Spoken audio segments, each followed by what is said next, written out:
Цялостната философия и визия за създаването на многопрофилна болница за активно лечение „Света Марина“ Плевен, качества като милосърдие, състрадателност, съпричастност и респект към личността са водещи. Водещи са и в ценностната система на всички нейни служители. С вяра, че ще спечелим сърцата ви, е основното мото за работа на екипа на болницата, грижа и респект към пациента тук не е само добре звучаща фраза, а работно ежедневие, събрано в 3 думи. Дошли сме с мама, Чичо доктор да ме прегледа. Аз обичам да пея.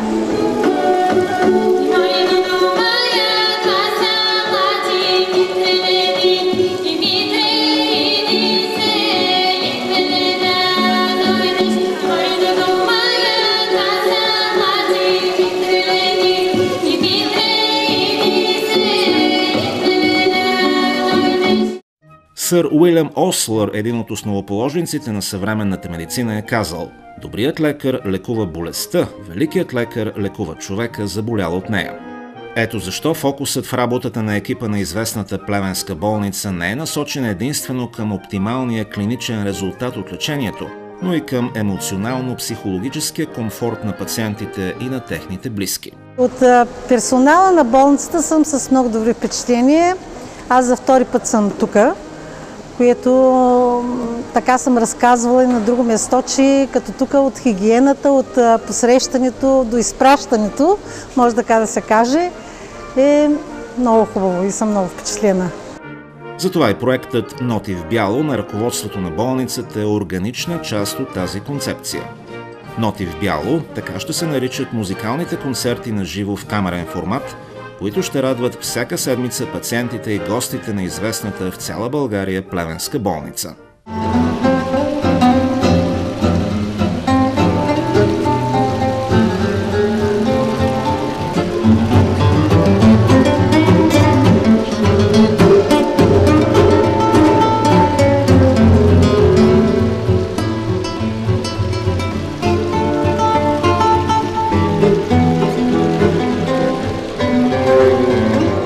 Впечатленията ми от концерта са много добри.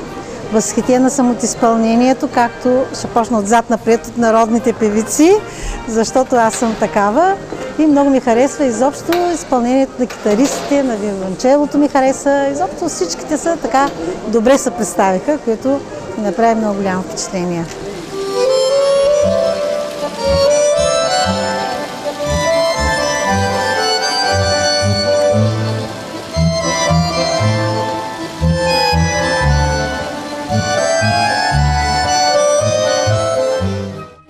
Музиката е универсалният език на човечеството, един красив начин да изразиш чувствата и емоциите си, а и вярваме, че концертите от успокояваща, повдигаща духа класическа музика, а и от други музикални жанрове, са една добра идея да покажем на нашите пациенти и гости на болницата колко специални са те за нас, да изразим нашата подкрепа и съпричастност в тежък момент от живота им, когато ги боли, когато са уплашени, напрегнати или в дистрес, породен от престоя и лечението в болницата, а и са една малко по-необичайна, но прекрасна изразна форма на внимание както към тях, така и към целия екип на болницата, чиято отговорна работа поражда ежедневен стрес и напрежение, смятат от ръководството на болницата.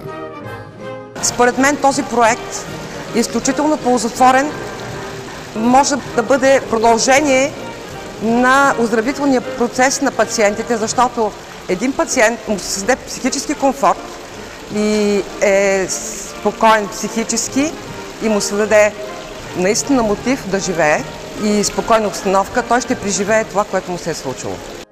Концертите от специално подбрана класическа музика за пациентите, гостите и колегите е отдавнашна мечта на ръководството от многопрофилна болница за активно лечение „Света Марина“ Плевен. Благоприятното въздействие върху здравето на човек на класическата музика, а и на някои други музикални жанрове е отдавна доказано и ефектът е още по-добър, когато музиката се изпълнява на живо. Затова сега, когато сме в новата ултрамодерна сграда на болницата с елегантен и предразполагащ интериор и прекрасна акустика, тази мечта вече може да бъде реализирана.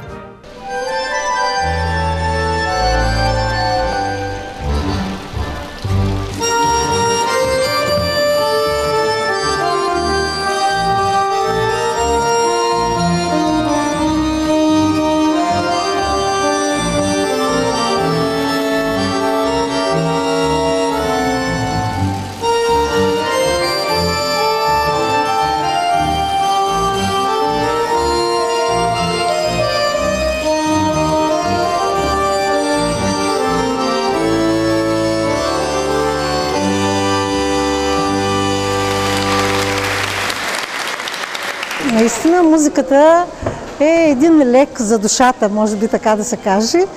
Пожелавам също така на всички лекуващи, които са тук, да гледат позитивно на живота, защото според мен 98% е от позитивността на човека. Човек трябва да бъде позитивен, да гледа напред и мисля, че така ще се чувства и по-добре. Надявам се, че всички хора ще бъдат излекувани. Началото на тази инициатива бе положено в първия пролетен ден, 22 март, с един прекрасен пролетен букет от музикални изпълнения на младите таланти от Национално училище по изкуствата Панайот Пипков в град Плевен.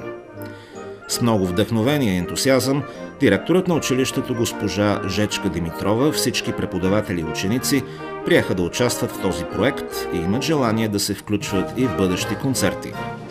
Вече имаме предложения и идеи за съвместна работа и от много творци и изпълнители, както от нашия град, така и от други градове в страната, и се надяваме концертите съвсем скоро да станат ежедневни. Това ни прави изключително щастливи, защото е проява на състрадателност, доброта и искрено желание да помогнеш на хора в тежък момент от живота им, качества, които все по-рядко срещаме и на които се обръща все по-малко внимание в нашето съвремие.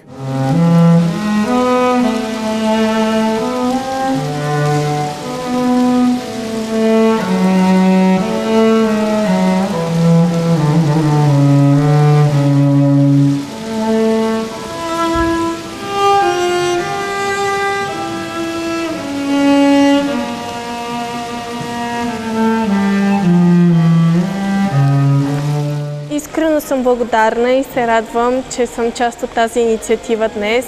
Такова събитие, това е нещо, което за първи път ми се случва в живота и се надявам, че музиката на учениците от нашето училище наистина е допринесло за развитието и е помогнало на пациентите в тази болница.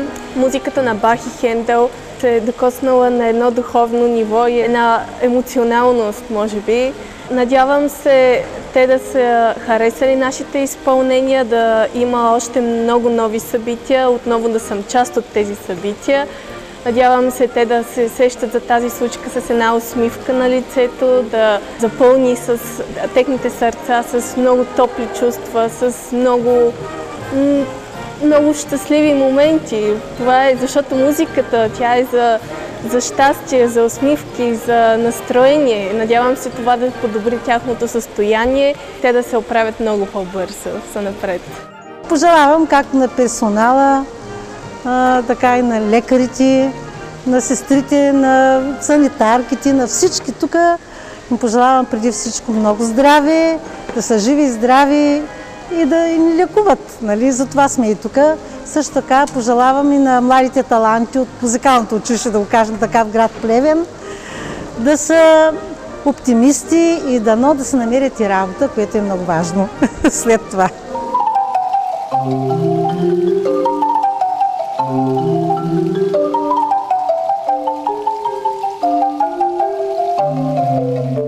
Чичо доктор беше добър. Много беше хубава. Искам да дойда пак.